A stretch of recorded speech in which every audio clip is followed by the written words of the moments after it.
Dear viewers, welcome back to a new video, and today we are talking about how to turn off the dog mode on Snapchat.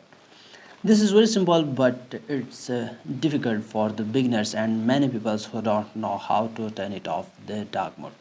But if you want, then I can guide you. It's simple steps you need to follow, then you can easily turn off the dog mode. First of all, I request you to subscribe and hit the bell icon for more tech tips and tricks Snapchat secret settings updates.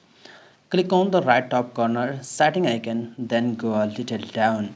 Here you see an option by name App Appearance. Click on that.